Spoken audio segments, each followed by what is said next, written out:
பாலாஜர் கொஞ்சம் இது இறக்கல.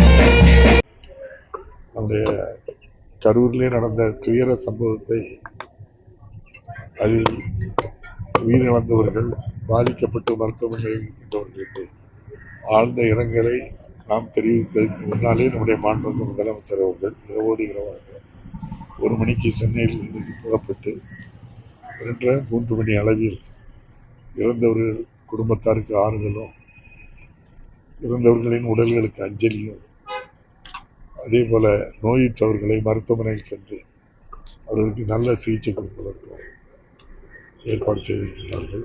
இந்த துயரமான சம்பவம் இதுபோல் வேறு எங்கும் நடக்கவே கூடாது. உலகத்தில் அந்த பிஞ்சு குழந்தைகளை எப்படி அந்த நிகழ்ச்சிக்கு வந்திருப்பார்கள், செல்லும் போது பார்த்தால் எல்லோருடைய கண்ணிலும் கண்ணீர் வருகின்றது. ஆழ்ந்த இரங்கலை தெரிவித்துக் கொள்கிறேன். அந்த துயர சம்பவத்திற்கு காரணம் இட நெருக்கடி, அது போக குறிப்பிட்ட காவல்துறையுடைய பாதுகாப்பு இல்லாத காரணம், அப்புறம் அந்த டயத்தில் மின்தடையும் ஒரு காரணம் அப்படின்னு சொல்லி எதிர்கட்சி, அதாவது முன்னாள் தலைவர் அண்ணாமலை சொல்லியிருக்கிறாரு. துயர சம்பவத்தை நான் அரசியல் பேச விரும்பல. கேட்டதுனால இந்த துயர சம்பவத்துக்கு காவல்துறை எந்த வகையிலும் ஒருபோதும் அதற்கு காரணம் இல்லைங்கிறது நாடு எல்லோருக்குமே தெரிந்த விஷயம். அரசியலுக்காக அவ்வாறு பேசியிருந்தால் வருத்தத்தை தான் அனுப்புகிறார். நம்முடைய முதல்வர் அவர்கள் இந்த அளவுக்கு மனநொடிந்து இரவோடு இரவாக வந்திருக்காங்கன்னா, மக்கள் மீது ஒரு சிறு துரும்பு இருந்தா கூட துடிதுடித்து விடக்கூடிய ஒரு முதல்வர் இந்த அடிப்படையில் வந்திருக்காங்க. இதுல அரசியல் அந்த 100 விஷயங்கள் நடந்திருக்கலாம். மாண்புமிகு முதல்வர் அவர்கள் இறந்தவருடைய குடும்பத்துக்கு 10 லட்சம் ரூபாய் நிவாரணமும், பாதிக்கப்பட்டு மருத்துவமனையில் 2 லட்சம் ரூபாய் நிவாரணமும், உடனடியாக என்ன நடந்தது என்று விசாரிப்பதற்கு ஒரு நபர் ஆணையம் மாண்புமிகு முன்னாள் உயர்நீதிமன்ற நீதியரசர் அவர்களுடைய அருணா ஜெயதீசன் தலைமையில் அதுவும் அமைத்து உடனடியாக நடவடிக்கை மேற்கொண்டிருக்கிறார்கள். காவல்துறை முழு பாதுகாப்பு தான் கொடுத்தது. எல்லோரும் பத்திரிகைகள், ஊடகங்கள்ல யாருமே காவல்துறையை குறை சொல்வதற்கு இல்லை. காரணம், காவல்துறை முழுமையாக அவர்களுக்கு ஆலோசனை சொல்லி எப்படி நடக்கணும் அப்படின்ட்டு இன்னைக்கு கூட நான் நம்முடைய பொறுப்பு டிஜிபி அவர்கள் சொன்னதை நீங்க பத்திரிகைகள், ஊடகங்கள்ல ஒளிபரப்பியிருக்கீங்க. தெளிவா சொல்றாரு. இதை விட குறுகலான 2 பகுதியை கேட்டாங்க, நாங்க அதை கொடுக்கல. இதுதான் இருக்கிறதுலே பெட்டர் பிளேஸ், இதுல தான் நீங்க பண்ண முடியும் அப்படின்னு சொன்னனால தான் காலதாமதம். அது கூட எங்களுக்கு கேட்ட இடத்துல தரலன்னு சொன்னாக்கி, காவல்துறை எப்போதுமே ஒரு எவ்வளவு பேர் வருவாங்கன்னு அவங்ககிட்ட லோக்கல்ல இருக்கவன்ட்ட கேட்பாங்க. அதுக்கு டபுளா தான் அங்க வருவாங்களோ அல்லது எவ்வளவு வருவாங்கங்கிறதுக்கு ஒரு முன்னேற்பாடாக தான் பண்ணியிருக்காங்க. காவல்துறையை குற்றம் சொல்லக்கூடாது. அவரோட பயண திட்டத்தை தொடர்ந்து பார்த்தோம் அப்படின்னா ஒவ்வொரு இடத்துலையும் காலதாமதமாகுது. அதாவது ஒரு 8:45 போட்டாங்கன்னா அவர் வர்றது மத்தியானம் ஆயிடுது, 12 மணி போட்டாங்கன்னா நைட்டு ஆயிடுது. இது ஒரு காரணமா இல்லை எதுவும் உள்நோக்கம் காலதாமதம்? அதுல நேற்று ரன்னிங் கமெண்ட்ரி கொடுத்த தொலைக்காட்சியில நிறைய சொன்னவங்களே அது எல்லாம் சொன்னாங்க.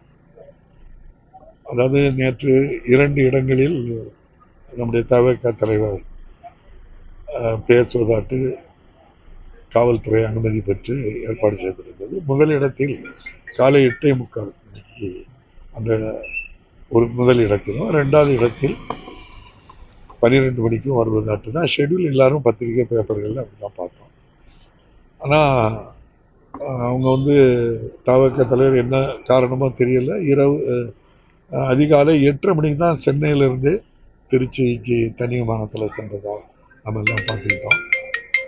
அப்படின்னா எனக்கு தெரிஞ்சு அரசியல்வாதிகள் அப்படின்னு சொன்னால் காலைல 8:45 நிகழ்ச்சின்னா முதல் நாளே அந்த ஊர்லேயே தங்குவாங்க, அல்லது திருச்சிலையா பக்கத்தில் தங்கி உட்காந்துட்டு அப்படி அந்த டைமுக்கு வருவாங்க. அவங்களுக்கு என்ன காரணம் என்னன்னு எனக்கு அதை சொல்ல தெரியல. அதனால காலை 8:45 வர வேண்டியது 2 மணிக்கு தான் போயிருக்காங்க. அப்போ காலையில் 8:45லாம் 6 மணி 7 மணிக்கே சாப்பிடாமலே வருவாங்கல்ல. அதே போல் 12 மணிக்குள்ள நிகழ்ச்சிக்கு இரவு 7:50க்கு வராங்க. அப்போ அந்த கூட்ட நெரிசல், பசி, இயற்கை உபாதைகள் எவ்வளவு கஷ்டங்களை தாங்கி மூச்சுவிட முடியாத அளவுக்கு நெருக்கடியை உருவாக்கியிருக்காங்க. அது இயற்கையா செயற்கையான்னு எனக்கு சொல்ல தெரியல. சில நண்பர்கள்ட்ட நாங்கள் சொல்லி கேட்கும்போது என்ன நடந்திருக்கு அப்படின்னு சொல்லும்போது சொல்றாங்க, இது உண்மையா எனக்கு தெரியல. எந்த கூட்டம் நடத்தினாலுமே அந்த காலம் கொஞ்சம் நேரத்தை எடுத்தால் இன்னும் கொஞ்சம் கூட்டம் அதிகமாக வரும் அப்படின்னு நினைச்சாங்க. அதோட ஒன்று எனக்கு ஷாக்காக இருந்து, மொத்தமே அவங்க 200 பேரை கூப்பிடுறது, ஒவ்வொருவரும் ஆளுக்கு 50 பேர் கூட்டிட்டு வா, 10,000 பேர், உனக்கு என்ன உண்டோ அதை நான் பார்த்துக்கிட்டேன் அப்படின்னு சொல்லி ஒழுங்கு பண்ணி அந்த 10,000 பேர் முன்னுக்கு வந்து நின்று எடுத்தாங்க வண்டியில். பிறகு மற்றவங்கள்லாம் வர வர வர வர இவங்க வந்து கூட்டம் சேரது வரைக்கும், இவங்க சொல்றது வரைக்கும் பிந்தி போனால் போதும் அப்படின்னு சொன்னதாகவும் சொல்றாங்க. எனக்கு அது என்ன காரணம்னு தெரியல. தனிநபர் ஆணையத்தில் என்ன செய்வாங்க, விசாரணை நடத்துவாங்க. உண்மையிலேயே அப்படி பண்ணியிருந்தா ஒரு 10,000 பேரை எப்பவும் கொண்டு சுற்றி கொண்டு விட்டுக்கிட்டு பிறகு மற்றவங்கள்லாம் எட்டி பார்க்க முடியாது. அதனால தான் அவங்க ஆர்வத்தில் வராங்க. இவங்க 10,000 பேரும் முன்னுக்கு ரெகுலராக நின்றுக்கிட்டாங்க அப்படின்னு சொல்கிறாங்க. அதில் போனல 1-2 நண்பர்கள் சொன்னாங்க என்கிட்ட, இப்படி நாங்கள் இப்படி தேறிட்டு இருக்கோம் அப்படின்ட்டு சொன்னாங்க. அதனால் எது நடந்தாலுமே உங்களுக்கு தெரியாமல் இருக்காதுல்ல. அப்படி நடந்துருந்தால் அது ரொம்ப கண்டிக்கத்தக்கது. ஏன்னா குறித்த நேரத்தில் அரசியல்வாதிகள் போயிருக்கணும். நம்முடைய மாண்புமிகு முதல்வர் சொல்லும்போது கூட ஒரு அரசியல் கட்சி கூட்டம் நடத்தி இவ்வளவு பெரிய இழப்பு வந்தது ரொம்ப வேதனையாட்டு இருக்கு. இதுபோல் இனிமேல் ஒருபோதும் நடக்கக்கூடாது. நேரத்தை அவங்க இவ்வளவு காலதாமதப்படுத்தினாங்கிறது சார்நிலை தான் தெரியும். நன்றி. அரசியல்வாதிகளும் பாதிக்கப்பட்ட மக்களை சந்திக்கிறப்ப இவர் மட்டும் சென்னை போயிருக்காரு. என்ன நோக்கம்னு எனக்கு தெரியல.